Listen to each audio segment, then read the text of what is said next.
Good morning, good evening, wherever you're joining from. I hope you guys are doing well. It's going to be an amazing session today, and I'm super glad that we're going to be enjoying this session together. Okay, so thank you, Nelson, and the other person that responded that you can hear me, and Caroline. All right, so it's going to be an amazing session, like I said. Welcome to Analytics Masterclass, where you get to learn so much in short time. Okay, so today we're here to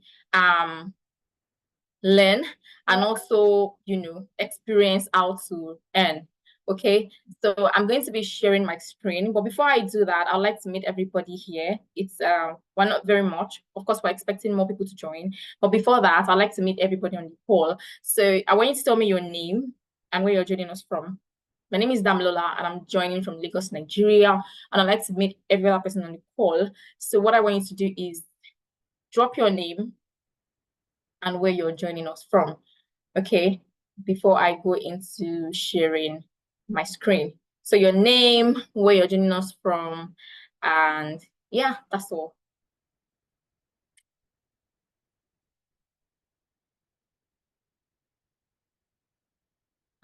Just gonna go ahead and share my screen. I'm still waiting for responses, right? I want you guys to tell me your name and of course where you are joining us from. Your name and where you're joining us from. Okay, hi, T from Elisha. It's nice to meet you. Caroline from Manchester. It's nice to meet you as well. Let's keep it going. We have quite a number of people on the call. I want to meet you all. Your name and where you're joining us from. So Jonathan, Kes, and Abiola. It's nice to meet you guys. Let's keep it going. Your name and where you're joining us from.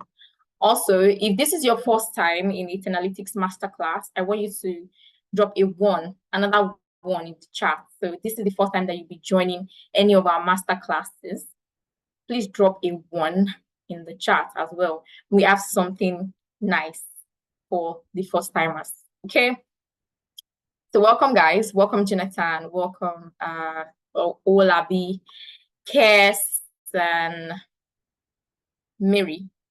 All right. So welcome, guys. Welcome once again. So I'm sharing my screen and I'm just going to go straight into introducing what we do at Analytics. And then we'll move into our practical session for our session for today. And then after that, I'll share with you some secrets to joining, to becoming a business analyst. Okay, so let's dive straight into it. Yeah, today we are going to be working on how to write user stories as a business analyst. And of course, other skills required to launch your business analyst career. These are the things that this is what we're going to be looking at big time today. And the company doing this is called Analytics. Just going to Right. So about Analytics very quickly, we're a leading educational technology company and we are focused on providing specialized training to people of the global community, people all around the world.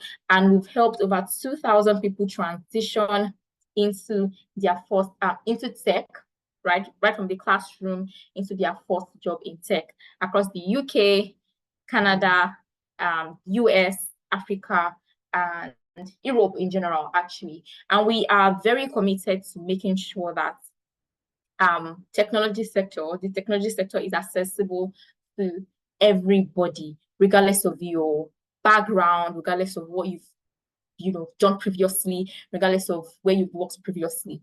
We ensure that the technology sector is accessible to every single person, regardless of your background. And this is through premium experiential training in data analytics, data science, business analysis, cybersecurity, Scrum Master, Power Platform Engineering, financial analytics, and HR analytics across 9 different programs. All right, and we have instructors across various firms and global companies like Apple, like Microsoft, like McKinsey and Sahara Group, And these people come with a wealth of experience. They come with their dedicated delivery, ensuring that they are engaging you in practical learning experience, and also ensuring that you receive maximum value for your investment, right, in your future. So that's basically what we do at Analytics. You can always follow us on LinkedIn at Analytics, of course on Instagram as well at Analytics, Facebook and Twitter at Analytics. All right, so that's a little bit of what we do at Analytics. To get more information, please do go to check us out online and our website as well. All right, so I'm going to very quickly also introduce me. My name is Damlola, and I lead the training operations here at Analytics. And I have over 5 years of experience cutting across data science and data analytics, as well as business analysis. And I have worked in the retail and supply chain sector. I've worked in EdTech, and I've also worked in FMCG sector. And I have helped over 2,000 people transition from their first role and from the classroom into tech, right? And I'm also a very, big supporter of women in tech. So that's me, and that's what I do. And of course, we have our facilitator for today. To meet your facilitator, his name is Oluwaseun, and he's a business analyst and he's a business systems analyst with approximately 7 years of experience cutting across telecoms, manufacturing, as well as payments industries. And Seun has worked as a business analyst with MTN Nigeria, has worked with Lingo UK as a process analyst, and he currently works at Visa Europe as a systems analyst and product reliability engineer. All right, so that's Analytics. That is what we do. This is me, and you're going to be meeting Seun in the next couple of minutes. Of course, he's going to be taking us through a practical session for today.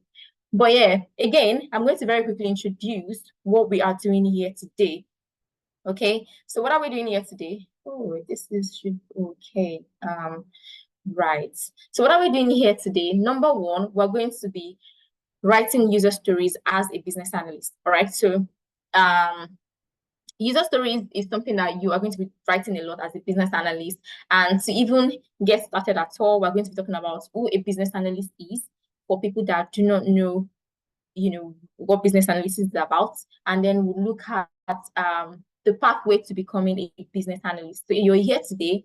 If you are here today, it means that you want to become a business analyst, right? So how then do you navigate your career? If you're currently doing something different, how do you move into business analysis? So this is what we're going to discuss today. Then we'll also look at the Analytics Growth Internship Program and how you can be a part of this program. And lastly, we'll look at our special discount offer to you. All right. So, right. Again, this is one thing that we always say here at Analytics, that it is impossible until you actually get into it, right? Until it is done. It is literally impossible until it is done. Okay, so take a look at some of our success stories. We have Olamide Michael. Olamide got a job as a business data analyst in the UK, working with the energy sector. And this is a message that Olamide sent to us right after he got his job. You can see him talking to our founder, right, about getting a job as a business data analyst. And this is, through going through the training program, learning and practicing, and also the internship, the job support, okay. So I'm just going to I'm just going to reshare my screen very quickly. And okay, please let me know if you can see my screen now.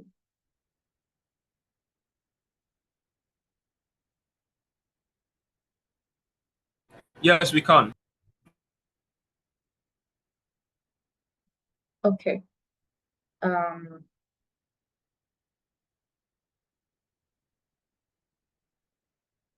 right. So Apologies for that. I didn't know that my screen was not sharing. Okay, so this is I was speaking about Olamide, who got a job as a business data analyst right after his training program with us, and him, sending a message to our founder that he got a job, and thanks for the support the past couple of months via the going through the training program, going through the internship, going through mentorship sessions, the employability sessions, and of course, interview preps and all of that. Olamide was able to get a job as a business data analyst working in the UK. Okay, so we also have Mojisola, who also got a job as a business analyst, right?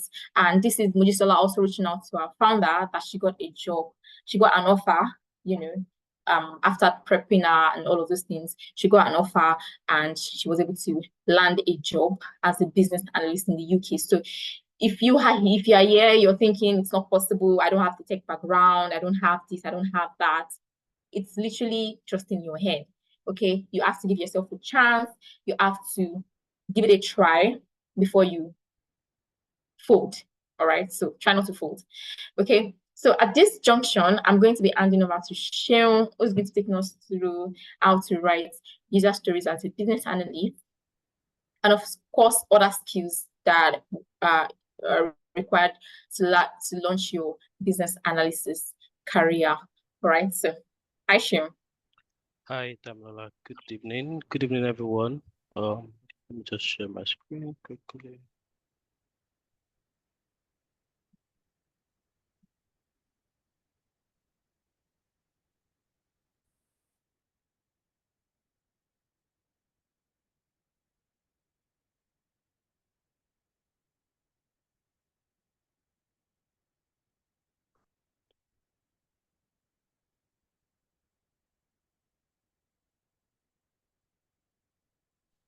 Right. Hello, Sheon. Hi. Can you Yeah, hear me? I can hear you. Before you go on, please, I wanted to just find out something. Okay, what's that?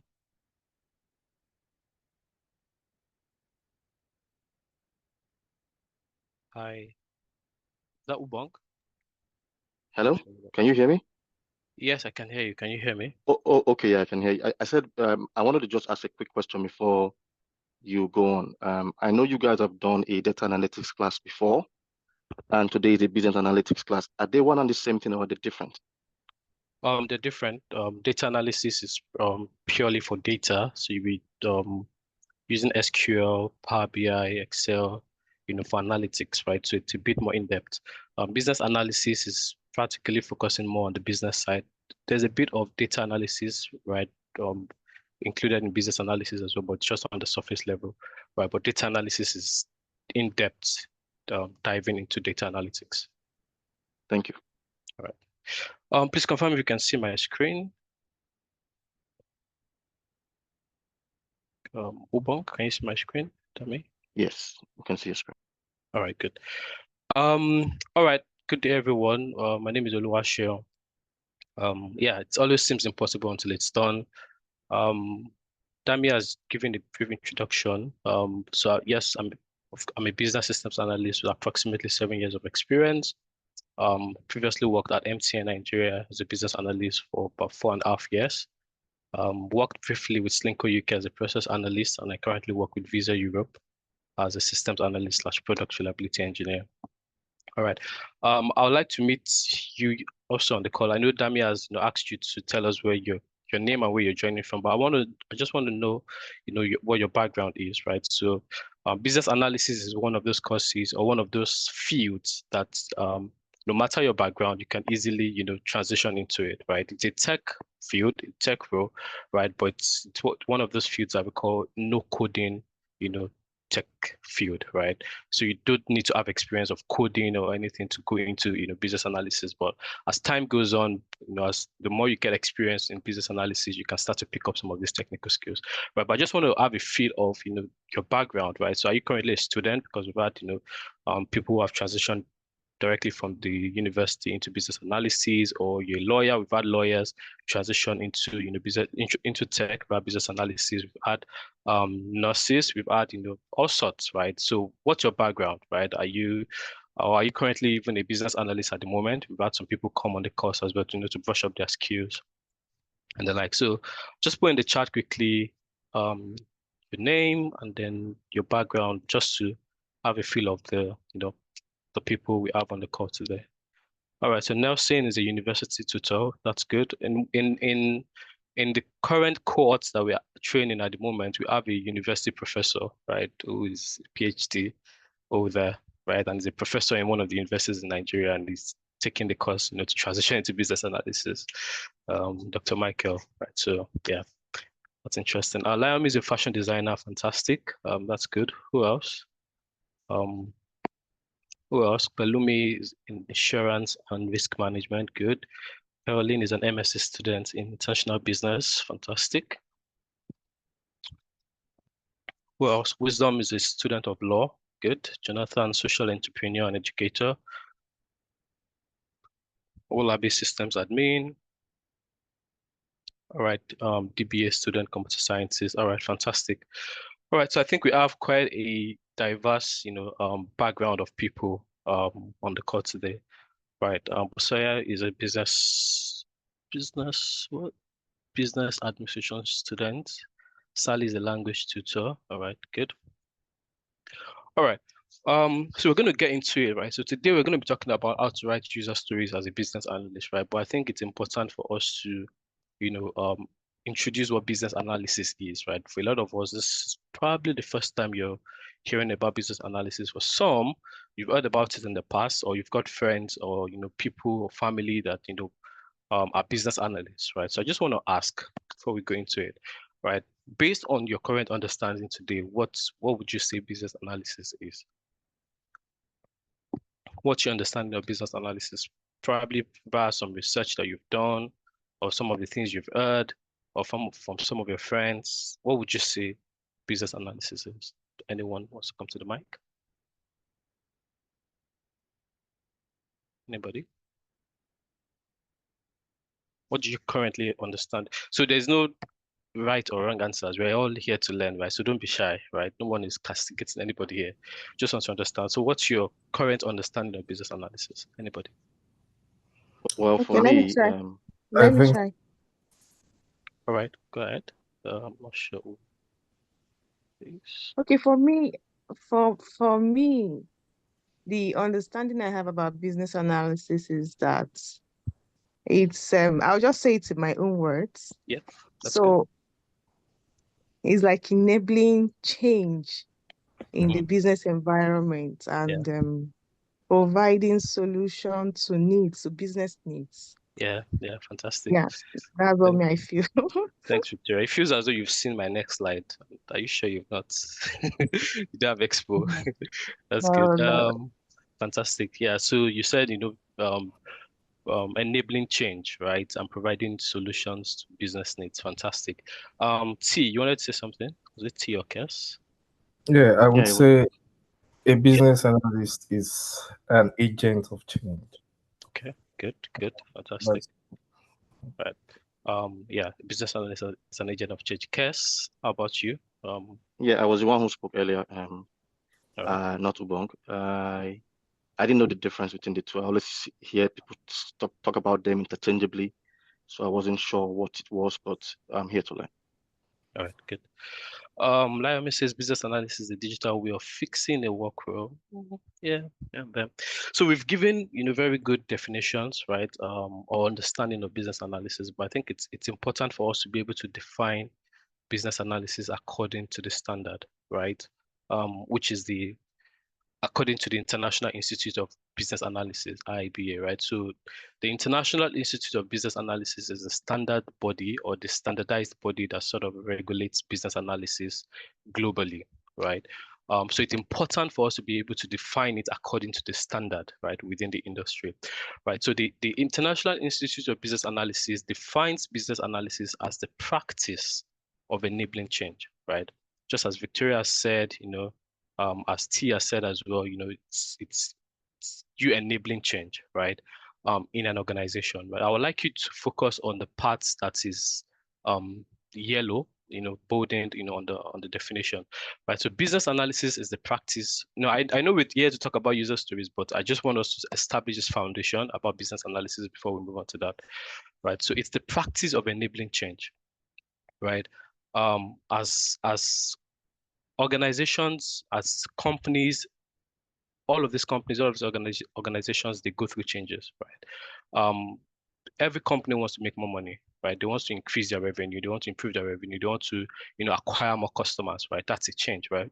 For them to make more money, they need to go through a change, whether release a new product, release a new service, release a new solution, for customers to use, and then, they can make money, right? As individuals ourselves, we go through change or changes, right? There's a saying that change is the most constant thing, right?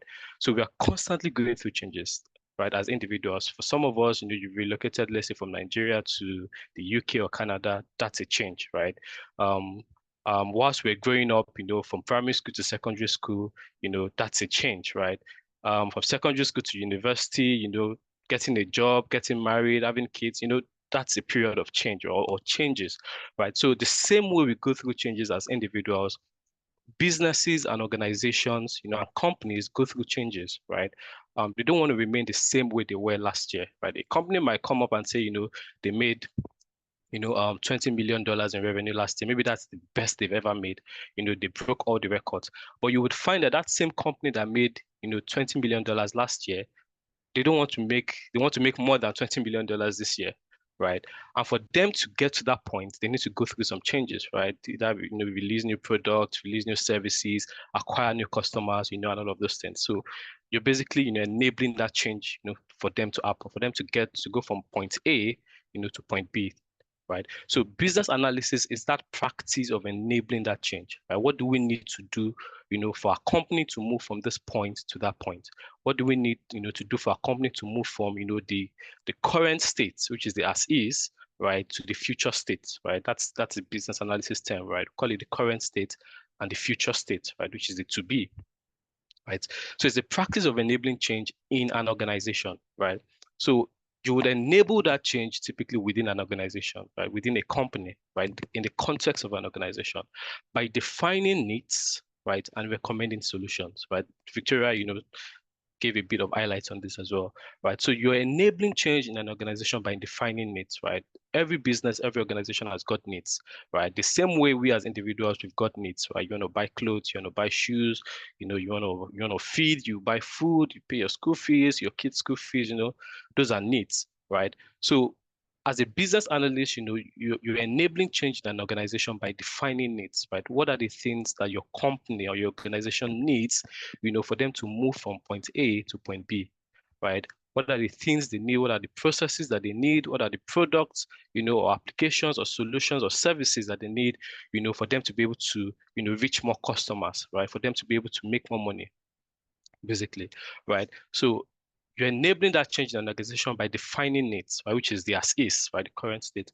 and recommending solutions to those needs, right? So it's not enough for you to define those needs. It's not enough for you to identify those needs, right? Yes, you can identify a problem, maybe, for example, I'll use a telecoms example. Whenever customers want to register their SIMs, right? We had an issue sometime back where it took customers about 1 hour, for them to register their SIM cards, right? So when they go into, an MTN store, for example, right, the customer would have to wait for about 1 hour just to register a SIM card, which shouldn't be, right? So that means there was an issue with that SIM registration process. Customers shouldn't have to spend about 1 hour to register their SIMs, right? At most, they should spend 15 to 20 minutes and they should be out of the store, right? So it's not enough for you to identify that problem. It's not enough for you to define those needs, right?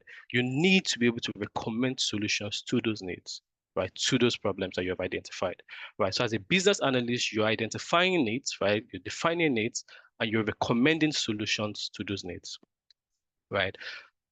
That deliver value, right? So those solutions, whatever solution you're recommending has to deliver value, right? And value does not necessarily have to be in terms of money, doesn't have to be in terms of revenue. It could be in terms of customer retention, customer acquisition, customer loyalty, or increase in customer experience, right? whatever solution you're recommending just has to deliver value, right? Either in revenue, customer acquisition or retention, or whatever form, it has to deliver value. There's no point of you recommending a solution that doesn't add value, right? So it has to deliver value. And you're going to be delivering that value to stakeholders, right? So either your internal stakeholders, which will be, the senior management in the company, the board of directors, the shareholders, people that have invested into the company, you're delivering that value to them. You could also be delivering that value to external stakeholders who basically are your customers, right? Your end users, right? So just to go back again, business analysis is the practice of enabling change, right? We're constantly going through changes in an organization by defining needs. Hello? And can we mute, please? Can we mute? Ubang, if you just mute those people. By defining needs and recommending solutions that deliver value to stakeholders using a set of as well. So that deliver value to stakeholders using a set of tasks and techniques, right?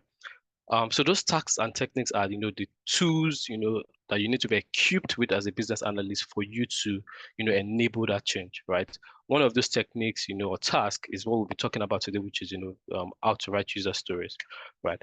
And there are several other techniques, right? There's process mapping, there's, your stakeholder management, stakeholder mapping, there's your racing matrix, there's your business case creation, there are all sorts of techniques, right, that you would need. But one of them will be in the writing user stories, which we'll get to shortly. So who is a business analyst? One, the business analyst is an agent of change, right? As we have established from this definition, as a business analyst, you are an agent of change, right? You're seeing, so I want us, because you're on this call to learn about business analysis, right? So I want you to put on the hats of a business analyst, right? To put on the, the thinking cap of a business analyst, right? So you are seen as an agent of change, right? In fact, if you join a team, let's say you just started working with a company, and the people in that company or in that team here that we've just employed a new business analyst, or a business analyst is coming to join us, right? The first thing that comes to their mind is this person is coming to change things, right? This person is coming to change how things work. It's coming to change, some of the processes that are not working, to improve those processes or to optimize those processes to make it more efficient. Why should our customers be spending 1 hour to register their SIM? That person is coming to take away all those roadblocks, right? That is making it, that is causing that, that delay for customers, whenever they want to register their SIMs, for example. So you're seen as an agent of change. You're seen, to come and change things, right? How things work. Secondly, you identify needs and define the solutions that will maximize value delivered by an organization to its stakeholders, right? All of this is basically drawing from the definition, of business analysis, right? So you identify the needs, right, which is the assist, right? So the assist currently, going back to the example that I gave, customers are spending, 1 hour to register their SIMs. That is the current state. That is the as is, right? So I want us to start getting familiar with some of these BA terminologies, right? So we call the current state, right, the as is, right? I'm just going to put it in the chat quickly. And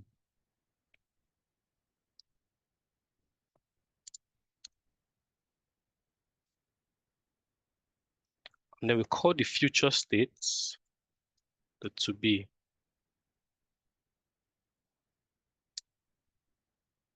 Right. So the current state, based on the example that I've given, is that it takes customers 1 hour to maybe register their SIMs or to order something from the website. However, the future state, which is it to be where we'd like to be or get to as a company, is would like for our customers to be able to register their SIMs within 20 minutes, right? Or to order an item from our website within 20 minutes. That is the future state. That is the ideal state that we want to get to as a business, right? So you identify needs and define solutions that maximize value delivered by an organization to its stakeholders. Thirdly, as a business analyst, you have specialized knowledge to act as a guide and lead the business through unknown or mapped territory, right? Many times, companies and organizations, they have an idea of what they want, right? But they typically don't know how to get there, right? And you as a business analyst, you're employed to act as that guide, right? To lead them through, that's period of unknown, right? A place they have never been to, right? For example, we know today that Tesla builds, electric vehicles, right? electric powered vehicles, driverless cars, and the likes. Right. Let's say, for example, Mercedes, let's say for example, today, Mercedes only produce, petrol powered vehicles, right? Mercedes have never, produced electric vehicles, right? For example. Now, Mercedes they want to start to, build electric vehicles, but they've never done it before. They've never built electric vehicles. It's an unmapped, it's an unknown territory for them, right? But they want to get to that point where they are also competing with Tesla and start to build electric vehicles, right? As a business analyst, you are there to act as that guy to lead them through that, unknown territory, right? So you need to start asking questions around, what are the things that we need, to build an electric vehicle, right? Of course, it has to be powered by electricity. So, the petrol engine has to go, and has to be replaced by an electric engine. There has to be some navigation, system, because if it's going to be a driverless car, there has to be a good navigation system, on the electric vehicle. Those are basically the requirements, the things that you would require, to get to them building electric vehicles, right? So you act as that guy. It doesn't mean that you have all the knowledge, right? You will be provided resources, right? Like you have to, you carry out research. Your company will probably even take you to, a Tesla shop for you to experience how a Tesla works, so you can start to have an idea of, what they expect, and then for you to guide them through that, that period. So you have specialized knowledge to act as that guide. Basically you are handholding the company, through that period of change where they are going from their current states, to their future states, right? Where they're going from the point where they are building petrol-powered vehicles to where they start to build electric vehicles, where they are going from the point where, it takes customers 1 hour to order an item from a website, their website, let's say an e-commerce website, to where customers are now ordering that item within 20 minutes. That's an improved process. That's the future state, right? So you act as that guide through that period. Lastly, and this is the part I love most about, who a business analyst is, or being a business analyst, you're an interface between the business teams and the development teams, right? So as a business analyst, you're sort of like a middleman, right? So you have the business teams. In most companies, we call the business teams typically, departments like marketing, sales, finance, HR. Those are people, departments that I call the business teams, because they're primarily focused on the business functions, right? On how the business operates, right? And then you have the development team, right? On the other hand, the development team are the technical guys, right? The software developers, right? They're the ones that would, build the solutions that you want, right? The application, right? You want to build an e-commerce application, right? Or a savings application, for example, or a bank application, right? The development guys will be the ones who wants to build it, right? So you as a business analyst, you take the requirements, right, from the business team. So someone from finance will probably come and say, want to build a savings application for the youth, right? For the youth segment, right? That's a high level idea, right? As a business analyst, you take that, high level idea and you start to break it down into bits and pieces, right? What does it take to build a savings application, right? Of course, before you can even start to talk about savings, as long as an application, there has to be some login ability, right? Login feature, right? So you start to write your requirements, the system shall have the ability, for the user to sign up, to register, shall have the ability for the user to log in, right? Shall have the ability for the user to view their transaction history, shall have the ability for the user to print their bank statement. Those are the requirements that you start breaking down into bits and pieces, right? You then pass all these requirements, right, to the development team for them to build. Most times, especially as a layman, right, when you're interfacing with an application, right, you just think that maybe software developers just build the solution from their head. No, they don't build the solution from their head. They basically rely on the requirements that the business analyst has gathered together, or user stories, right? Requirements and user stories. Now, I'll explain a bit of the differences, but they are basically the same thing, right? The requirements that the business analyst has gathered or has written down to build that app, so they will follow it, one after the other. The system shall, the application shall have the ability for the user to sign in or to sign up to register. They will code that particular feature, on the application. To log in, they will code the login feature. They will put the password feature, forget password feature, all of that. To view transaction history, right? They will look at the requirement and then they will build it. They will code it.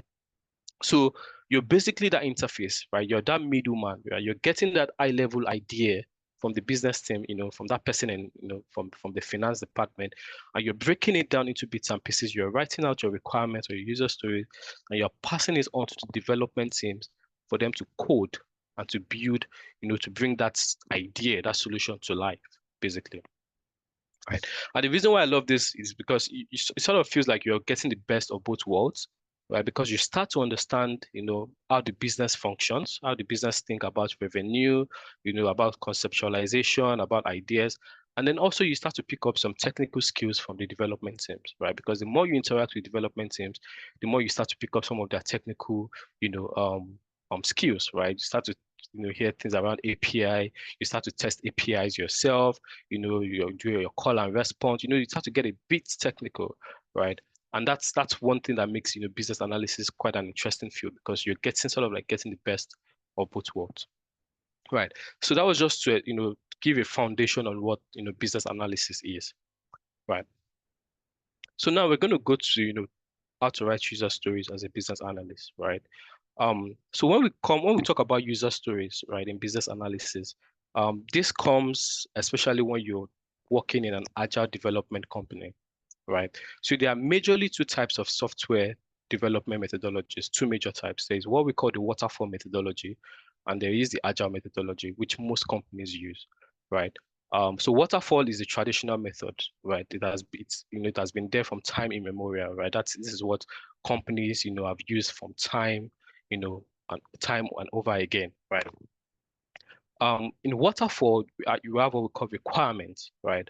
And the requirements in waterfall is seen, from the perspective of the system, right? So you hear, like I've given an example, you hear things like the system shall have the functionality for, the user to log in.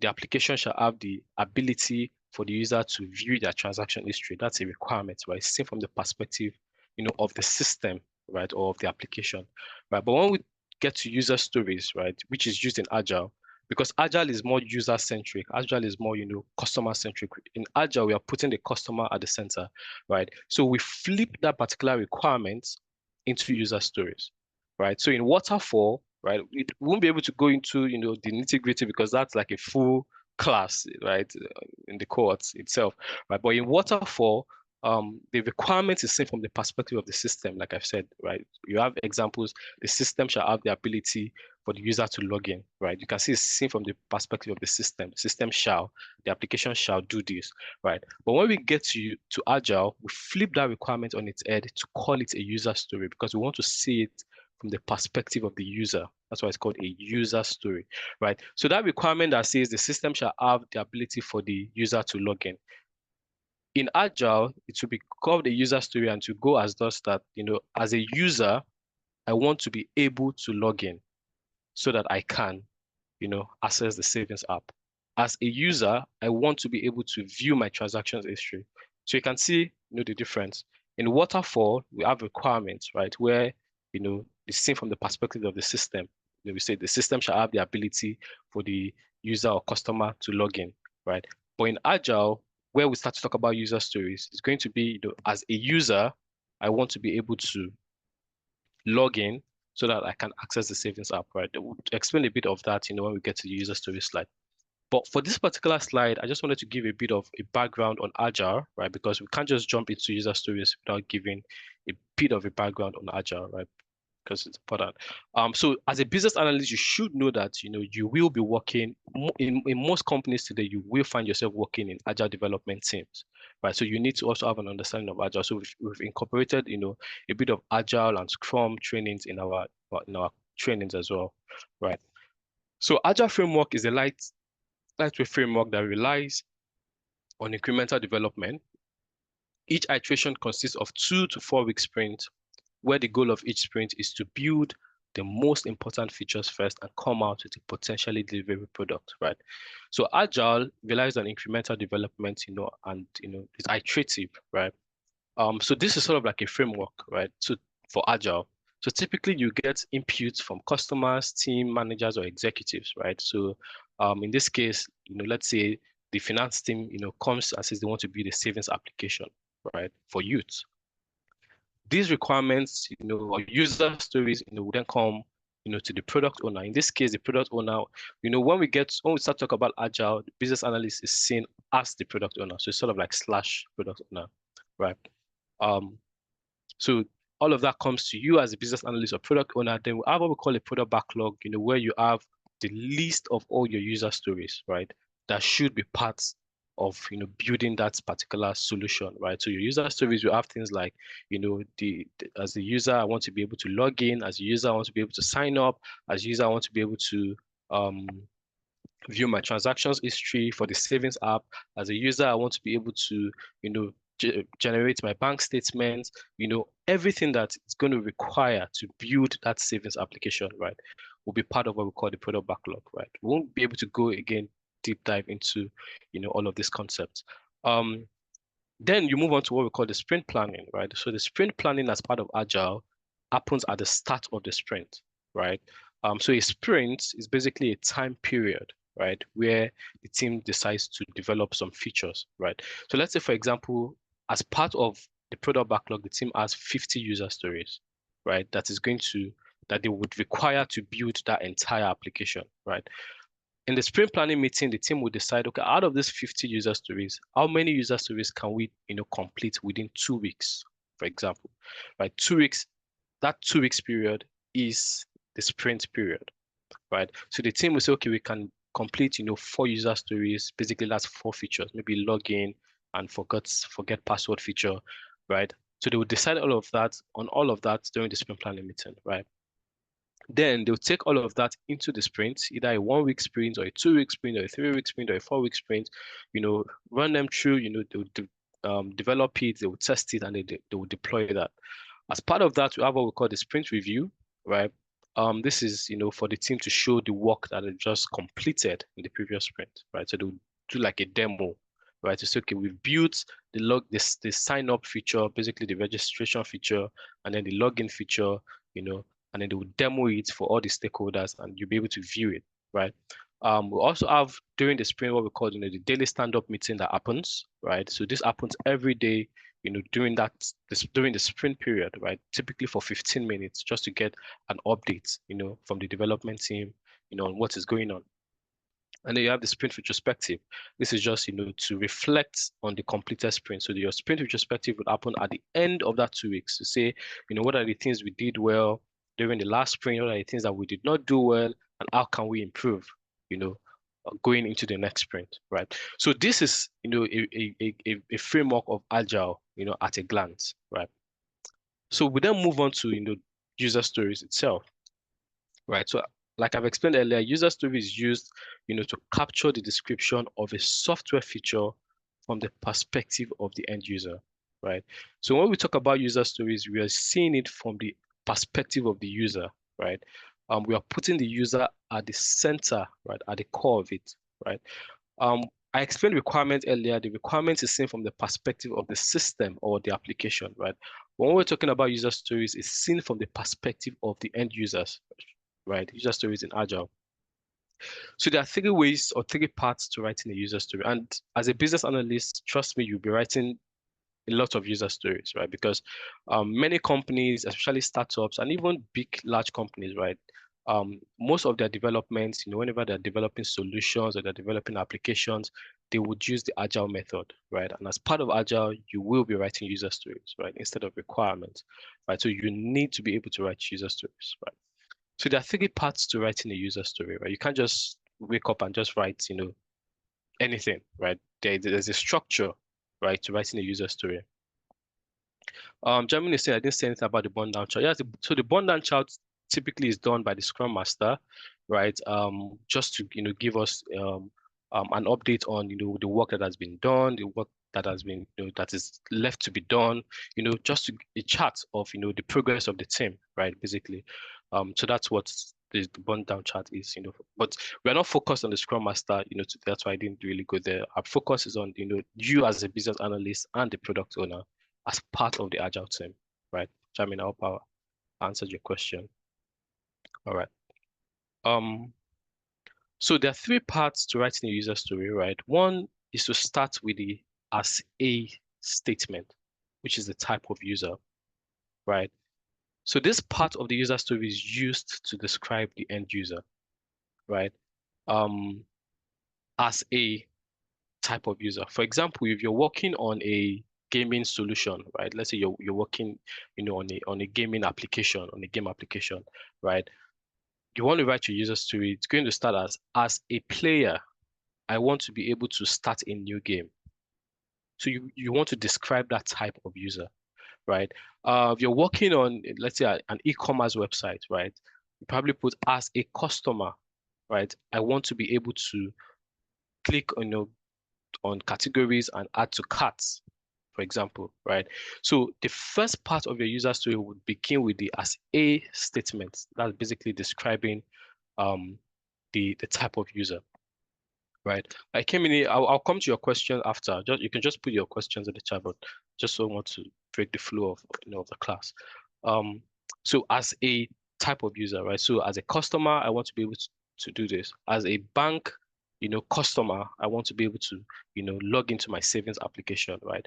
As a player, I want to be able to, do this. If you're working on a health solution, health application, for example, because we've had business analysts, that have gone to work, in the NHS, as digital business analysts, or you're working, because you can literally work anywhere, right? So if you're working on, let's say, a health application, right, or health solution, right, probably put as a patient, I want to be able to, view my drug prescriptions from the application, from the app, right? So the first part of your user story should describe the type of user that is using the application, or that is using, that is involved in that particular story. That's why it's called a user story, right?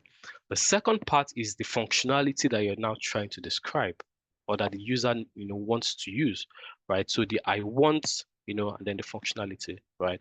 So this part of the user story is used to describe the end user goal. What do they want to do, right? So as a patient, I want to be able to view my drug prescription. That is the functionality. So functionality, or the feature here, is view drug prescription, right?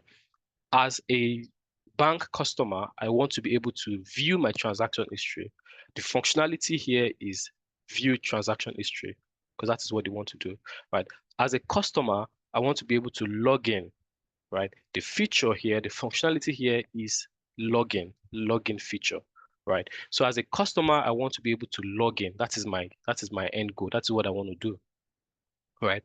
Now, the third part to your user story is then the benefit, right? You need to be able to tell us what the benefit of that, functionality is going to, add to you, right, as a user, right? So you need to be able to describe. So your user story is basically you describing, the user, right? You're describing the type of user, you're describing the functionality that the user wants, and then the benefits that that functionality is going to afford to that user, right? So that's what makes, your user story, right? So as a customer, I want to be able to view my transaction history so that I can track my expenses. That is the benefit of me viewing my transaction history, right? So you start with the as a, the type of user, describe the type of user, tell us the functionality that the user wants to, use, and then what is the benefits that that functionality is going to offer them. And so we'll look at a quick example here. As a customer, I want to be able to view my purchase history so that I can track my orders, right? So this is, let's say, for an e-commerce website, for those of us that use Jumia, or Amazon, for example, So one of the user stories that went into building Jumia or went into building Amazon would be, something like this. As a customer, I want to be able to view my purchase history, right? So that I can track my order. So I've ordered 10 or 15 items in the past, right? I want a view purchase history feature so that I can go to a tab and click on that tab and click on, past orders, or view, purchase history, and I will see a track of all the orders, that I've ordered, or all the items that I've ordered in the past, right? And the reason why I want to do that is I want to track my orders. I want to know, what did I order last month? How many items I ordered last month? How many orders did I, or how many items did I order in the last year? Did I order more items last year than this year? That's the benefits, right, that it's going to give to me, right? So that's the example. As a customer, I want to be able to view my purchase history so that I can track my orders, right? So when writing the user story, you need to ensure that you keep it concise, right? It should be brief, and to the point, typically no longer than a few sentences. So you can see here, it's very concise. As a customer, I want to view my purchase history so that I can track my orders. Nothing too complex, there's no jargons, it's understandable. 2, you need to focus on the user's needs. The user story should always describe a need or want of the user, right? So you cannot skip, describing the need of the user, because that's the core of the user story, right? You cannot just say, as a customer, I want to track my orders, right? You need to tell us the need, right? So as a customer, I want to view my purchase history so that I can track my orders. Lastly, use specific, concrete language. Avoid vague or ambiguous language that can be open to interpretation, right? As a customer, I want to be able to view my purchase history so that I can track my order. So essentially, writing your user stories, you need to keep it concise, focus on the user's, need, and then keep it specific as well. Right. As part of the user stories, we have what we call acceptance criteria as well, right? And the acceptance criteria basically are the conditions, right, or specific conditions that a user stories must meet for it to be considered complete or done, right? So acceptance criteria is basically, sort of like the test scenarios. So say, okay, you have written this user story that you want to be able to view your purchase history, right, so that you can track your orders. How can we check that, the user is able to view that purchase history, for them to track their orders, right? So there has to be some conditions for us to check, basically to test that particular feature, right? This acceptance criteria is typically done, by the tester as part of the team. But sometimes as a business analyst, you can be asked to also draft out, acceptance criteria. But typically it's the responsibility of the tester within the development team to do this. Right. We have what we call the scenario-based acceptance criteria, right?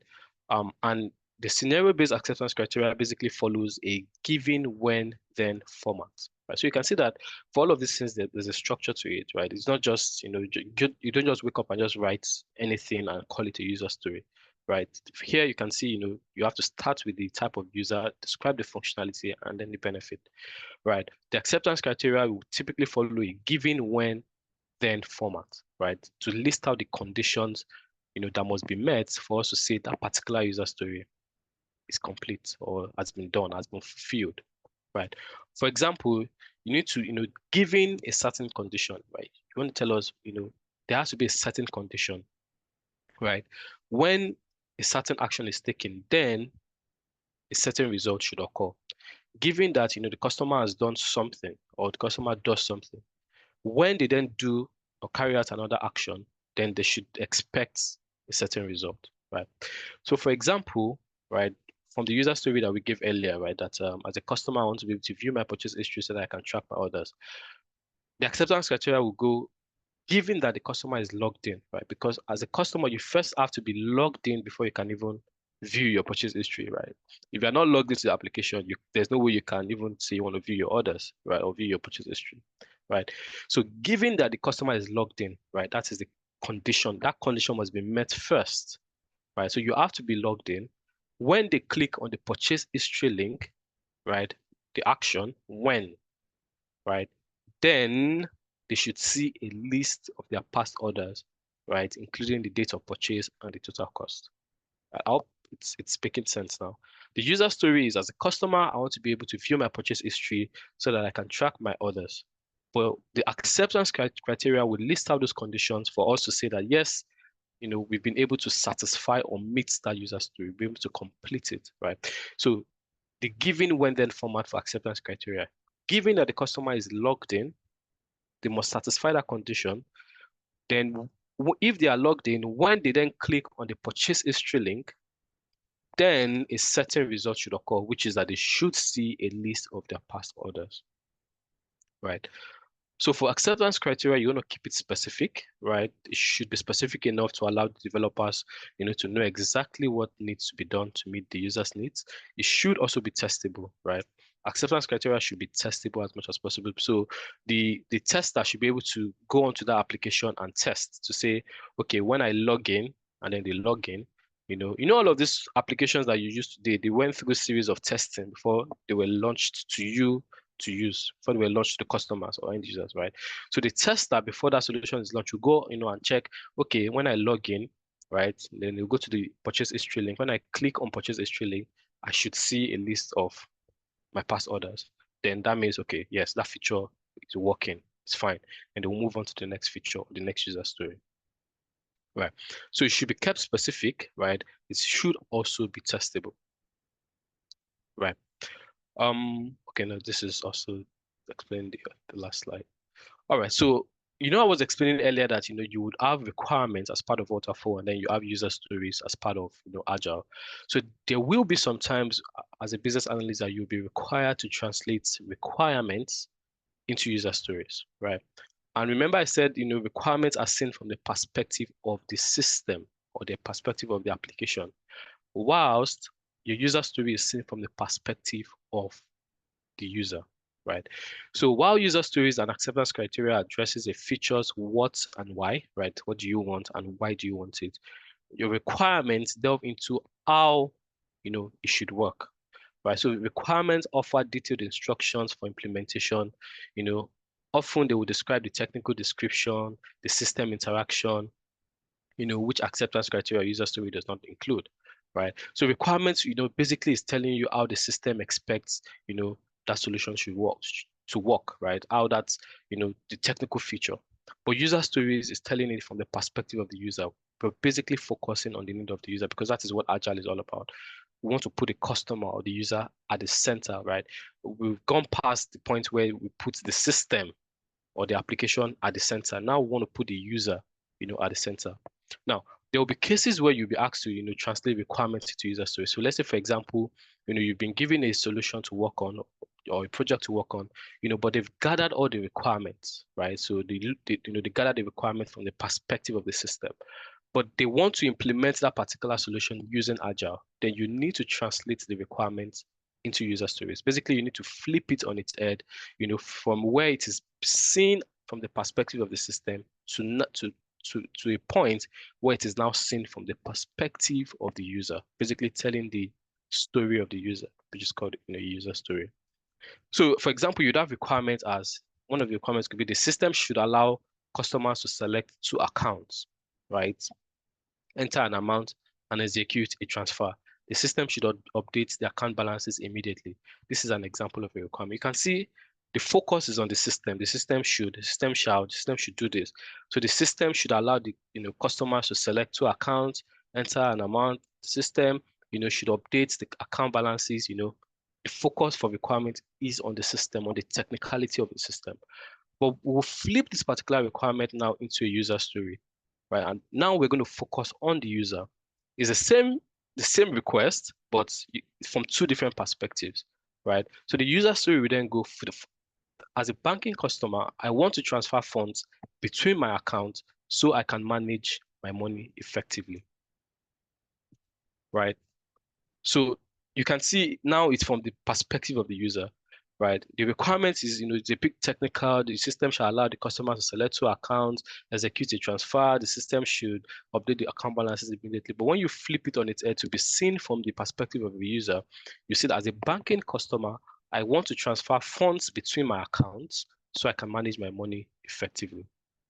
Another requirement probably be, the job platform should allow users to save job listings to a personal list, which they can view later, right? So let's say, you want to apply for a job, Jobberman, Indeed, LinkedIn, all of those things. So one of the requirements, would be, the job platform should allow the users to, to save job listings, right? So if you find some jobs you want to apply to, so you can save them, so you can view them later. You can see the focus is on the job platform. The job platform should allow, right? But when we flip that requirement into a user story, you see that as a job seeker, the type of user, I want to save job listings I'm interested in so I can apply for them later. Seen from the perspective of the user, because we are putting, in Agile, we are always putting the customer at the center, right? The customer is the focus. So we're telling the story of the user. That's why it's called a user story. Another example, the navigation system should provide the shortest time route possible on current traffic conditions, right? So let's say you're working on, a navigation system. You're working on the electric vehicle, the example I gave for Mercedes, right? For example, they want to build an electric car or a driverless car, right? So the requirements, if you're using the waterfall methodology, will probably be the navigation system should provide the shortest time routes based on current traffic conditions. So you can see the focus is on the navigation system, right? That's what is at the center at that point. But now we want to flip it on its head, to call it, to translate it into a user story so we can see from the perspective of the user. So it will be, as a driver, I want to find the fastest routes or routes to my destination so I can save time on my journey. Right? So your user story, basically highlights the benefits of that feature, right? And that's why we're calling it a user story. That's why we're putting the customer at the center, because it's the benefit. Remember the value. As a business analyst, whatever solution you're recommending has to add value, has to deliver value, right? It's the value, that drives, the building of those features in Agile, right? So that I can save time on my journey. That's the benefit, right? That is why you want the fastest route to your destination, so that I can apply for those jobs later, right? That's why you want to save those job listings, so that I can, manage my money effectively. That is why I want, to be able to transfer funds between my accounts, right? So those are, translating requirements into user stories. Now, also as part of Agile, as part of, requirement, as part of user stories and acceptance criteria, we have what we call epics, right? So an epic basically describes a high-level goal of the software or website, right? It's a broad feature that will require multiple stories and tasks to complete, right? So an epic is basically, sort of like a categorization of the user stories, right? Let's give an example. A software development team is working on a new e-commerce website, let's say Jumia or on Amazon. They've decided to use the Agile methodology to manage their project, so they've broken down their work into epics stories, right? So an epic basically describes, the objective or the goal of that particular feature on a high level, right? And then you then break it down into user stories. Now, an epic, for example, here is that the ability to browse products and add to carts as part of that e-commerce website. That is the epic, that is the high level category, right? Now, as part of that epic, right, the user stories would then be, the low level stories. As a customer, I want to filter my search results by category, price, and other criteria so I can quickly find the products I'm interested in under browse products and add to cart. As a customer, I want to be able to see related products and recommendations based on my browsing and purchasing history so that I can discover new products that I might like. Still under browse products and add to cart. As a customer, I want to be able to add multiple products to my cart and see the total price before checking out so that I can easily purchase multiple items. Still under that category, browse product and add to cart. As a customer, I want to be able to save products on my wish list and receive notifications when they go on sale so I can purchase them at a discounted price. Still under the category, browse product and add to cart. Right. So what Epic does for development teams, which you will be part of as an agile business analyst, is to categorize those user stories, to put them, in categories. So say, for example, an Epic could be login management, right? So as part of login, you would have, as a customer, I want to be able to, maybe register or sign up so that I can, have access to the app. As a customer, I want to be able to log in. As a customer, I want to be able to, retrieve my password, right? In case that's where you have your forgotten password feature, right? All of this would be under a category or an epic called login management, for example, right? So it helps you to categorize, all of your user stories, under a particular category, right? So that's, so we've talked about user stories, we've talked about acceptance criteria, we've talked about epics, right? So these three concepts are basically, the things you would require, right? For you to write, to draft up your user stories, as part of an agile team. Now, after all of this, you've drafted it out, you then proceed, to uploading them on Jira, right? Which is a software tool. Won't be able to go into that, today. That's an entire class on its own, where would show you, log into Jira, then you upload these user stories on the Jira software tool, then you move them from one point to the other from, point where it is, in progress to done, and the likes, right? So this is where we're going to be stopping today, right? Basically, for us talk about, you writing user stories, and that's, that's what we've done. But of course, if you do join, the training class, we then go, a bit more extensively, into, your Jira tool, uploading your epics, uploading your user stories, writing up your acceptance criteria, and the likes, right? So at this point, I'm going to hand over back to Dami, right? To continue from there. But before that, let me just quickly answer a K-Minis question. You had a question. At what point do BA use waterfall methodology, right? So the decision to use either waterfall or agile methodology, depends, it practically rests on the senior management, of the company, right? And it's typically done at the start of the project, or it's typically decided on, at the beginning of the project, right? So they will decide based on the circumstance, right? Because waterfall projects typically takes a long time, right? So if the company is not in a haste to release the product or to release that service, and they want to take their time, because in waterfall, you can take your time, it's quite slow, all of that, then they will decide to use the waterfall methodology, right? And then you'll be advised that that's the methodology the team should use, right? If the team is in a haste, right? Let's say, for example, your competition has released, or you hear that your competition wants to release, a particular feature, a particular solution. Let's say, for example, GT Bank, let's say you work for GT Bank now, and GT Bank has heard that, Zenith Bank wants to release this innovative bank solution, that customers will no longer have to go to ATMs to withdraw their money, or customers can withdraw money, from the comfort of their homes. Now you want to have, as GT Bank, you want to, have first to market, advantage, right? The only way you can do that is to use agile, right? The agile methodology, because agile allows you to, to release features as quickly as possible, right? So by the time you release, let's say 5 features or 10 features, your customers are already aware that that solution exists, and then you keep working on the remaining features, and then you keep releasing it, right? One after the other, updates basically for your user. So you have first to market advantage, right? You're able to compete, better, right? Unlike waterfall, where it probably will take you like 6 months, to complete building that entire solution. By that 6 months, your competition has already launched like 3 months ago, and they've gotten all the customers in the market, right? Because agile, as early as 2 weeks, as early as 1 month, using agile, you already start deploying features, to market, right? So it's faster. It came in here, I've been able to answer your questions. Jeremy is asking, do you make use of ClickUp to populate user stories or only Jira? So there are several tools that you could use, to populate your user stories, right? But Jira is one of the most commonly used tools to do that. It's one of the most standardized ones as well in the industry, right? Because it's popularly known. It's from Altasian, and I think Altasian is also from Microsoft's. It's got sort of like a link, right? So most companies already have Microsoft, services, right? They have Microsoft's Word, Microsoft Project, all of that. So it's easy for them to just integrate into Jira, right? So Jira is the most commonly used, but of course there are others that you could use. There's Trello, there are all sorts, but Jira is the most commonly used one.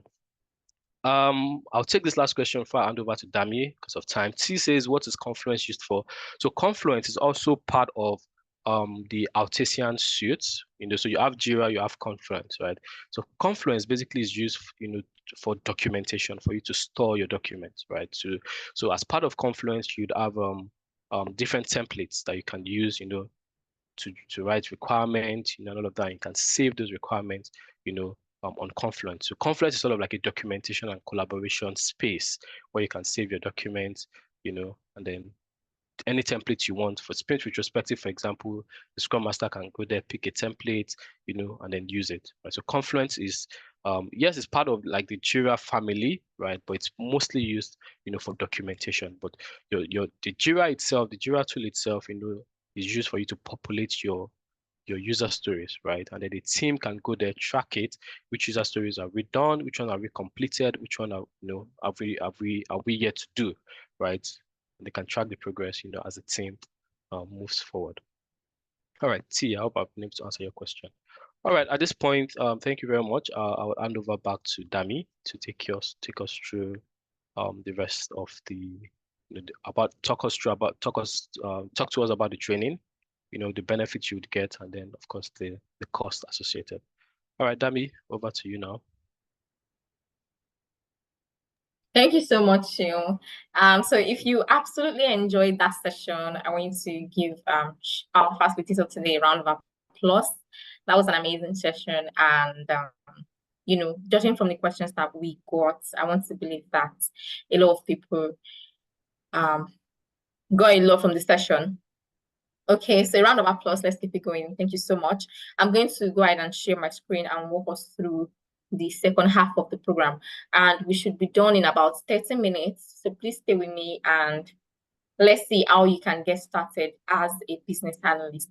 Okay, so I know we really have been talking about business analysis, just mentioning business analysis, but I want to also put it out there that there are a lot of like career paths that you can explore as a business analyst. So if you've gone through the business analysis program, what other career paths can you explore aside business analysis? One major thing that people do when they take a program is to just focus on the title of that program, right? Which is most times not very profiting, right? You need to look at different ways by which you can explore a particular program that you've taken. So if you take the business analysis program, you can work as a business analyst, you can work as an IT business analyst, you can work as a process analyst, enterprise analyst, a functional analyst, a business architect, and a systems analyst, and a requirements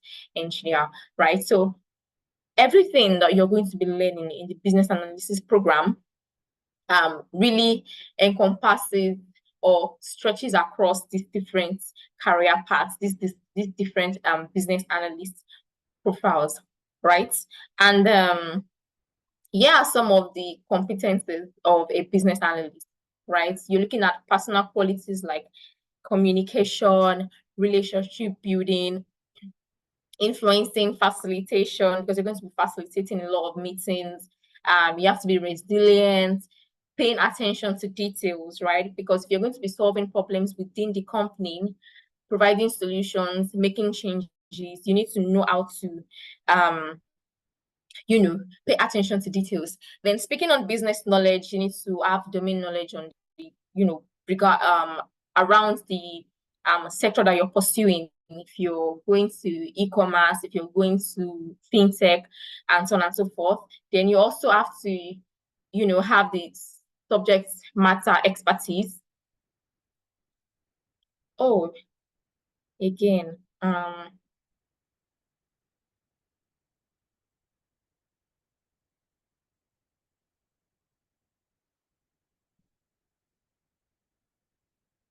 okay, are you able to see my screen now? Yes, but we are not seeing the slide you're talking on. So we're only seeing the diverse profiles that you've talked about earlier. Right. I think it's a separate screen that you just need to. Yes. Okay, thank you very much. So then speaking on the professional techniques, you need to know how to, organize, manage your stakeholders and analyze your stakeholders, strategy analysis, data modeling, business process modeling, and so on and so forth. These are the things that you need to know how to do as a business analyst, your core competencies. Okay.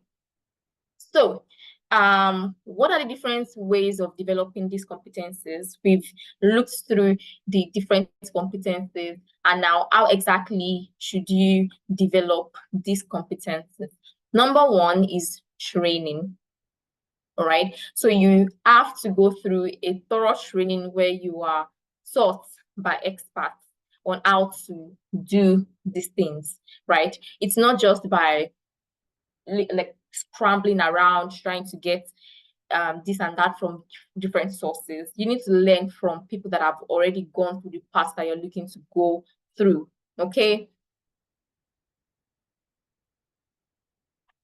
Then the next one will be experience, gaining experience, right? You want to ensure that you gain experience from people that have also like gone through this path that you're looking to walk through. For example, if you listen earlier, you'd hear Shion talking about his experience with MTN, looking at when they wanted to when they were having problems with customers waiting for a very long time to do this and that, and how they were able to sort it out. So based off of his own experience, you're able to also put together your own experience and start to work literally as a business analyst.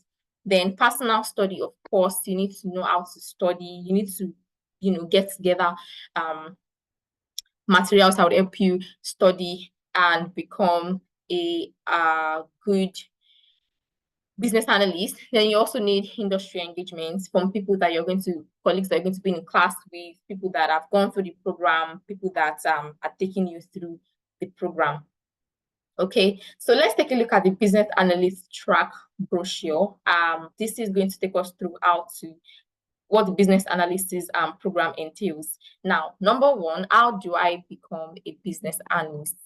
If you're here, you're probably thinking, how exactly do I become a business analyst? And this is very simple, right? You need to firstly learn. So I'm going to label this 0. Number one, you need to firstly learn data analytics, and that's what we'll take you through. We'll take you through that in the first level of the program. You're going to learn Excel, Power BI, and SQL, and these are like added advantages for you as a business analyst, because to be very honest, it's not like the core of your tools as a business analyst. But with this knowledge, it makes you stand out of the crowd. If you go for a business analyst interview and they ask you if you know how to read data using Power BI, and you even say, oh, I even have projects that I've worked on in Power BI in social company that I've worked on before, that's an added advantage, right? So the first part will be to learn a little bit of data analytics, where you go through classes on Excel, Power BI, and SQL. Then next thing you do is to learn software development lifecycle, right? These are like different phases of projects that you need to know how to go through as a business analyst. Then you also move into agile essentials, learn about, because most companies now are no longer dealing with waterfall. Every company is, moving into the agile environment. So you also learn how to work within the agile environment as a business analyst. Number 4, you learn requirements fundamentals, elicitation, analysis, and specification and approval. These requirement fundamentals has to do with you gathering requirements for a particular project, eliciting these requirements, analyzing them, and then getting your approval and sign off and all of those things, right? Then you also then move into the business analysis toolkit, leveraging Agile and Scrum for projects, you leveraging Agile and Scrum for your projects. Then we move into Agile online project collaboration, and thereafter you become a master business analyst of your own. All right, so this is like a brief summary of the steps that you take into becoming a business analyst. And we've talked about different career paths that you can explore after completing the business analysis program. Then we also have our growth internship, where you get to work on a full project as a business analyst, right? You're going to be working with colleagues, working with Scrum Masters, working with developers, and this is completely free, right? I'd like to emphasize the fact that it is completely free, and this provides you the opportunity to accelerate your career by equipping you with requisite work experience. So say, for example, you're here, you probably worked as a customer care assistant or what have you, or you don't even have any experience in tech at all, or you just started out working, you don't have any experience in business analysis. This program, this growth internship, allows you to be able to go through a full real life experience as a business analyst, so much so that if you ever get into the interview room, right, you're able to say, okay, this is a project that I worked on as a business analyst. These are the things that I performed. I came up with the business case, wrote user stories, did my requirements, gathered requirements, got the sign off, led the project, and so on and so forth, right? So this internship allows you to gather experience as a business analyst. So the way it works, you'll be assigned a dedicated coach to help you through the 1 month journey, right? And we would also support you to include the internship as relevant work experience. And that simply just means that you can always include Analytics as a company where you've worked as a business analyst, right? And then you'd also get to join other communities, a community of other analysts that are ready to support you through your business analysis journey. So why should you train with Analytics? This is a very big question, and that some people would ask, why exactly should I train with Analytics? So number one, right here, we have phenomenal achievements helping people get jobs. And this is not just we saying it, it's out there. If you go to YouTube, if you go on LinkedIn, if you go on Instagram, you'd see people talking about how they found out about Analytics through a masterclass or through a program or through their friends or families, and how they started, got into the program and eventually landed their first tech role. So we have helped over 2,000 people plus transition from the classroom into their first job in tech. And this is cutting across the United Kingdom, the United States, Canada, Europe, Africa, and Asia. And we have this track record. We are not the type of company that just comes to bamboozle you and just say all sorts of things, sweet talk you, and at the end of the day, drop you. No, we have the track record, and you can always check us out on any of our social media. Number two, we have industry standard facilitators and curriculum. Our curriculums are tailored in a way that's beginner friendly. So I'm saying it again, that if you do not have any experience in tech, that is not even something that should bother you, because the way we have put together our curriculum, it ensures that if you have experience, you don't have experience, you're able to join, you're able to get your hands dirty, working on projects, and of course, putting up these projects in your profile, and then sharing in a way that makes you visible to recruiters, right? So we have the up-to-date curriculum and the best trainers in the industry. And if you started with us when Shion started, you can always attest to the fact that we come with experienced facilitators. Then number three, we have a blended approach to training, and this accommodates every learning type.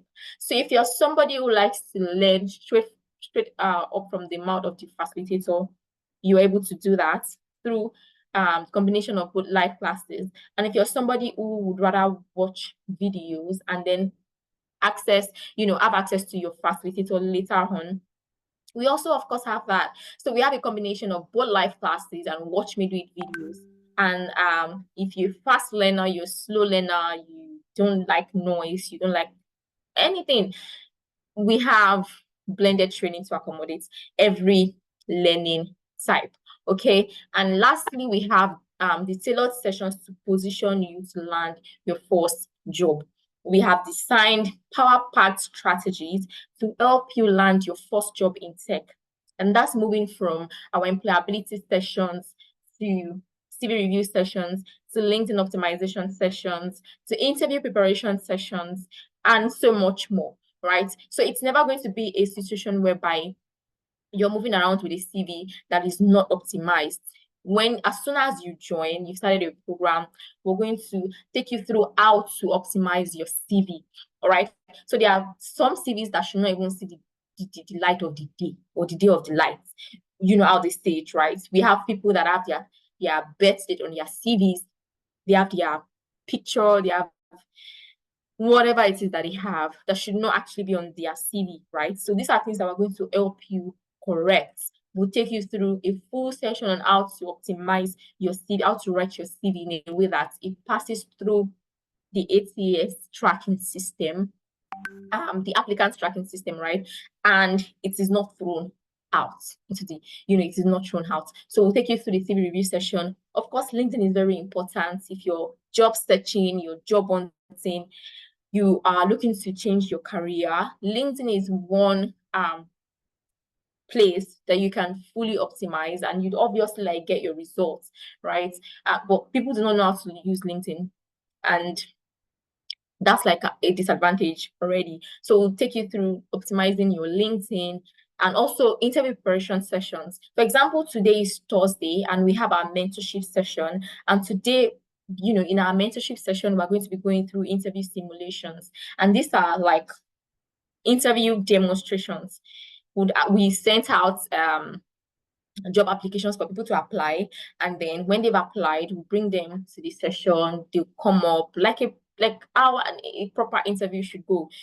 They will tell us this and that, we'll correct what they have said wrong, what they have said correctly, and like that, you're getting better, you're building confidence. Of course, if you're going to be, learning tech skills, you need to build your confidence along with it because it's very important. So during that session, they are building confidence, and by the time they get to the front of an actual recruiter, they already know how to, sell themselves in a way that brings good reports, right? So tailored sessions to position you to land your first job.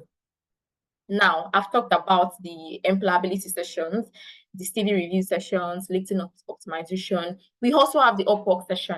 Now, if you're somebody who does not want to work with people, or you want to have a side hustle, you want to work on various projects. For example, maybe you do not just want to stay in FMCG. You want to work with maybe fintechs, you want to work with retail, but obviously, like, it's not possible to do that within different companies at the same time. So you want to work as a freelancer. We'll teach you how to optimize your Upwork profile. You open up your Upwork profile, you optimize it, put a lot of like catchy words on there, and you start to apply to gigs. And before you know it, you're earning your dollars straight up from Nigeria. If you're in the UK, you're earning the currency in the UK, and so on and so forth. So Upwork optimization, navigating the job market sessions. We'll take you through how to navigate job markets. For example, there are sessions where we literally like come together and teach our students how to tailor their CVs. There's this mistake, and that mistake that people do where you're applying for different roles, but with one CV. Now that would never fly in this current world, right? So you need to know how to optimize your CV at all times, tailor your CV at all times. So navigating the job market is one of the sessions that will take you through optimizing your CV and navigating the job market in a way that profits you, right? If you're somebody who wants to work on contract, for example, you live in the UK, and if you go through LinkedIn, like every day, you'd see people posting contract roles for business analysts, and these roles have like different requirements. If you want to apply, maybe you want to work on 3 different contract roles at the same time, you need to know how to tailor your CV in a way that works for these 3 different roles. Now, it is during this session that will take you through navigating the job market. Then we also have job and interview preparation sessions. If you get, when you get your interview invites, when you reach out to us, we'll take you through a session on basically prepping you. We ask you questions that a normal recruiter would ask, right? Probable questions that they would ask. We've had sessions where some people, our participants have reached out to us that they have interviews. We prepped them, and at the end of the day, some of the questions that we asked were also asked during the interview, and they passed, right? So job and interview preparation sessions will also provide recommendation letters. If you've gotten a job, you need a reference, we'll provide that for you. We'll send your company a reference that, oh, this is somebody that has gone through our program and has also worked as a consultant with Analytics, and we can vouch for this person that they are capable of the role within the company. Also, if you're looking to travel, you need to get a reference letter. We'll write that for you as well. Then I talked about the weekly mentorship sessions where you get to meet with experts in their various fields. They, talk to you about, these are things that I did that I don't think you should do. Learning from people's mistakes, right? If, for example, you have somebody that has worked as a business analyst for 5 years, you bring them to the mentorship session, they'll tell you what they did to get to the points that they are currently on today. Okay, So we have the weekly mentorship sessions. Then we also have the on-the-job support. When you get the job and you need help for like the first 1 month, we'll provide you with the support and the help that you need. And then speaking on level 3, I promise to you, this is a guaranteed job interview right after 1 month after completing your training program with us, right? So you completed your training program, and we guarantee that you are going to have a 1 month, you're going to have a 1 free internship, guaranteed job internship, interview rather, 1 month after completing the program. Okay, so again, let's look at some success stories. We spoke about some earlier, but we're just going to look at some of them again. This is Temi. All right, Temi worked as a lawyer. He used to be a lawyer, and he just like turned up one day and said he does not want to be a lawyer anymore. He wants to transition into business analysis, and he registered with Analytics, and today he's working as a business analyst in the UK. So that's Temi. For you, you can always, we're going to share the slides, so please do go to fill the attendance form. Very important, please, so that you'll be able to get this material and look through by yourself at your own time. But we'll also play some of the testimonials. Then this is Ramat, a very special person, right? Ramat got a job before she ended her program. Okay, Ramat landed a job in the UK as a business analyst before she ended a program, and this came with full visa sponsorship. So again, if you stay in the UK or you're outside the country, like Canada or what have you, and maybe you are currently a student, or you work with a care visa, or you know, whatever it is, transitioning into tech and working really hard to working together with us would definitely help you to give you an advantage over a majority of people that are there, right? Because Ramat also was, you know, she wanted to transition from what she was doing previously into tech, and then she joined Analytics. She took the business analysis program, and before the program ended, she landed a full-time role as a business analyst in the UK with a full visa sponsorship. All right, so here we are. If you'd like to join our next program, our next course is going to be starting on the 8th of June 2024. Okay, so the program is going to be starting 8th of June 2024. And to join our program, it does not cost much. All you have to do is pay $600. Yeah, $600 if you're paying in dollars. Now, the full amount is actually $750, right? But we are currently running a discount where you get to pay $600 if you're paying in dollars. And you also get to pay in 2 installments. You don't have to pay the $600 at once. You get to pay in 2 installments. You can always pay $400 first to confirm your place or your seat in the program. And then 1 month into the program, you get to pay the remaining $200. That's if you're paying in dollars, right? If you're paying in pounds, the original price is £625, but we are, you know, for the discount, we are doing 500. So you get to pay 350 first and then 150 1 month into the program. If you're paying in euros, the original price is 730 euros, but you can pay the discounted price, whereby you get to pay 580 euros. That's 400 at first, then 180 1 month into the program. If you're paying in cards, the original price is 125, but based on the discounts, we are doing 900. You get to pay 600 first and then 300 1 month into the program. My colleague is going to share the link to pay in the chat. So as soon as possible, you definitely want to tap on that link to make your first payment. If you're paying in Naira, you're paying the original price rather is 900,000. But of course, due to the discounts, we are doing 720,000. So you get to pay 500,000 at registration, and then you pay 220,000 1 month into the program. You can also scan the barcode on my screen to make your payment. Okay, but as well, my colleagues are dropping the link in the chat for you to make your payments. Now, please note that this discount is for the first 20 people. All right, so once we've hit the first 20 for business analysis, this is going to close out. The discount will close out, and then you are going to be paying this full amount, this amount in this bracket. Okay, so to avoid paying the full amount, you need to take your step now as soon as possible. Okay, so I have listed out the amounts that you need to pay, and I'm seeing a chart. T is saying it's a lot. Okay, so it's an investment.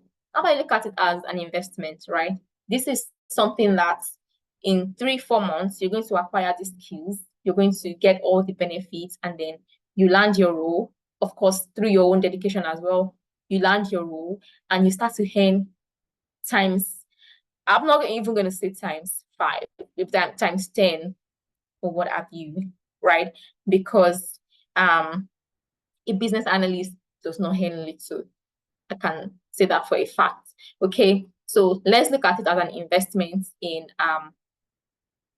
our growth, our future, right? So again, the discount is for the first 20 people, and once we get to the last 20, the first 20, we are going to close out, and every other person will be paying the full amount. Okay, now some other success stories. Again, we have Ini got a job as a CEO of a tech company right after taking his program with Tenalytics. We have Nathaniel here, but I'm just going to go back and look for more success stories. This is Abigail right here. Abigail got age. She currently resides in Canada, right? And Abigail got into Canada.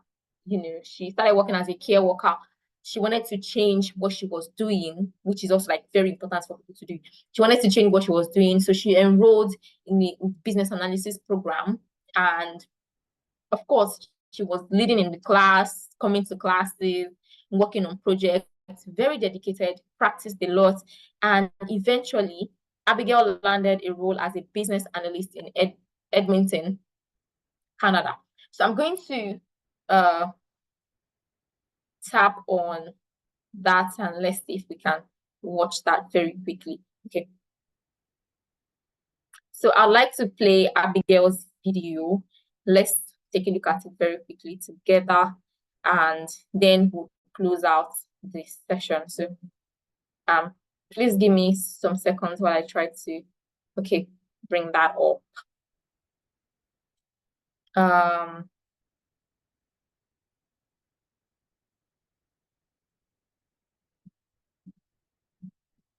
Okay, so I'm going to reshare my screen and let's look at Abigail's video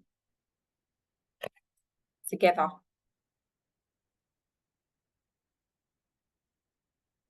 Okay, it's coming up.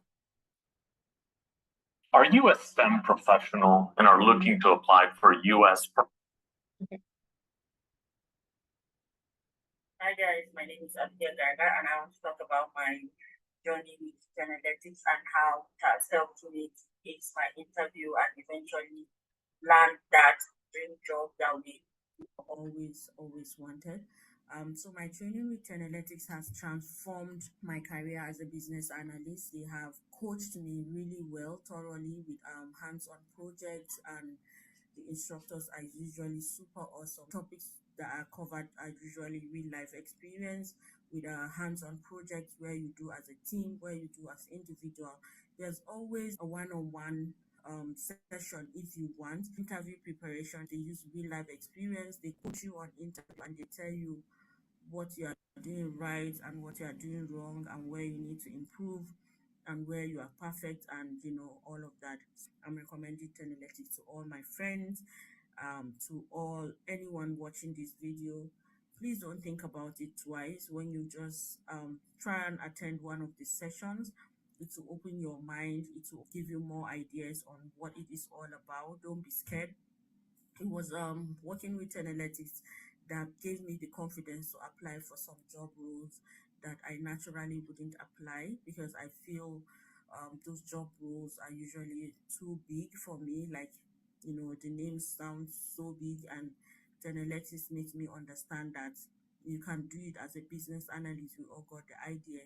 So I am 100% recommending Analytics to anyone that has thought about being a business analyst, a data analyst, or all the analysts that they coach you on. You won't have regret in it. You will come to thank me later.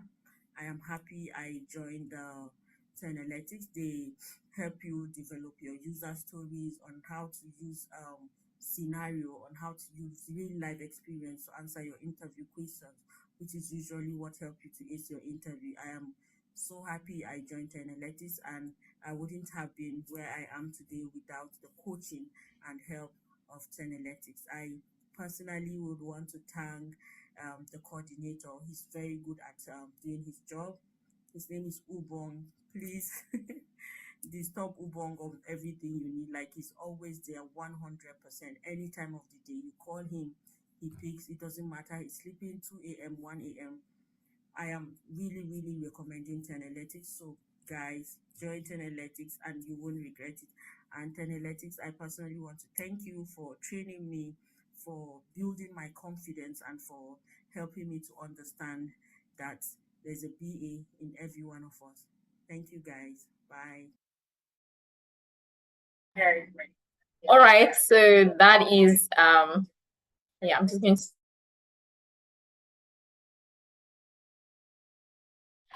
all right, yeah. So that's straight up from the horse's mouth. Abigail obviously has given us one or two advice right there to not take it. Yeah, I'm just gonna try to reshare my screen. All right, so do not take it with little hands, but to of course ensure that we see to the end. So that's just from one person, and you can imagine if going through all of this, there are a lot more that you can always like listen to. Yeah, so more success stories, more testimonials of people that have gone through our program and are doing fine, like they are doing really well in their different aspects. For example, this is Ikmat. Ikmat, she was a stay-at-home mom, or used to be a stay-at-home mom, and then she wanted to go back into the job market. She decided to register for the data analytics program, and now Ikmat works as a data analyst in the UK with the NHS with full visa sponsorship. Okay, so we've talked about Ikmat for UK, Abigail for Canada. This is for my Nigerian people. We have right, this is Zainab. Zainab works as a data manager with Sure Tree Connect in Nigeria as a data analyst as well, as a business data analyst. Okay, so it's not geographical based or what have you. You can always land your own role from wherever you are. Okay, so you definitely want to take the next best step, and that would be to register for the program as soon as possible. Please also remember again that discount is for the first 20 people. Okay, so if you are going to be registering, you definitely want to register as soon as possible so that you do not get locked out of the discount. Okay, now looking at our achievements to date, we have helped over 2,000 people transition from the classroom into their first job in tech.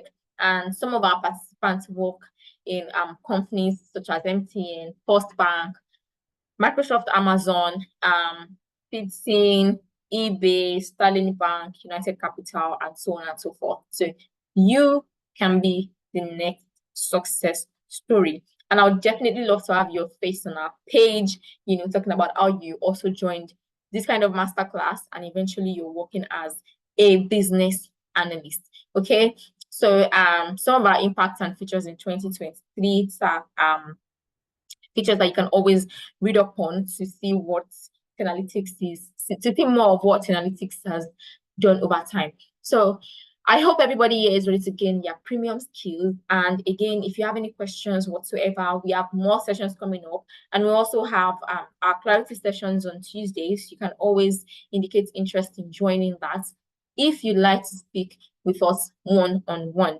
right? It's going to be me and my team members. We're going to be helping you navigate this tech career paths that you're looking to dive into. All right, so at this junction, we are going to be bringing this session to an end. Okay, so if you have any questions for me or for Shim, you can use the raise hand icon. We'll call you to ask your questions, or you can as well drop the questions in the chat box. Okay, so that I can pick it up from there actually. So if you have questions for me regarding the program or for Shil as well, please use the raise hand icon and we'll definitely call you to ask your questions. Any questions? Anybody in the house? Do you have anything that you need clarification on? And yeah, any questions?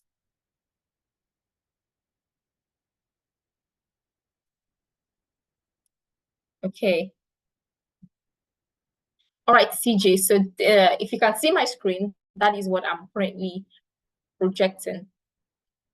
Okay, so depending on where you are, if you're paying in dollars, you're paying the discounted price, of course, if you register on time, you're paying $600.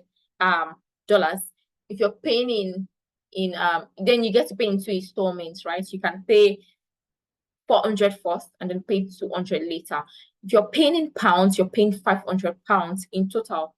And again, this is for the first 20 people to register. So if we hit our 20 people mark, every other person will be paying.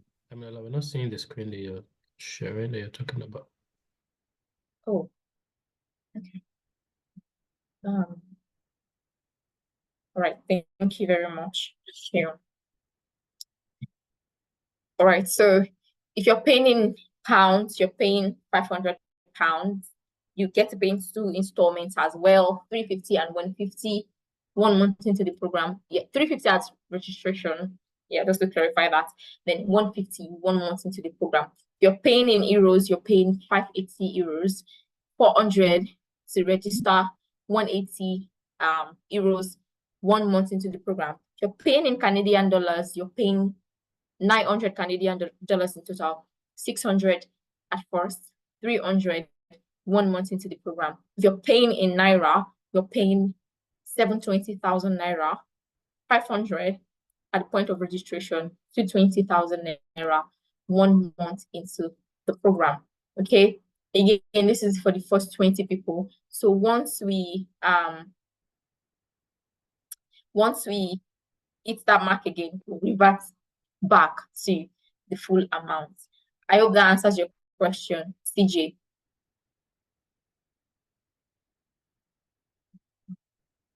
Okay, do we have any other questions from anybody?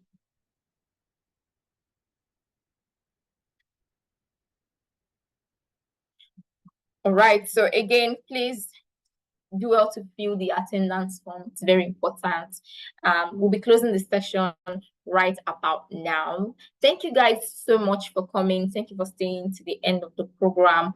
I would love to welcome you into the Analytics program. So again, do well to register and let's have an amazing journey together into this tech journey.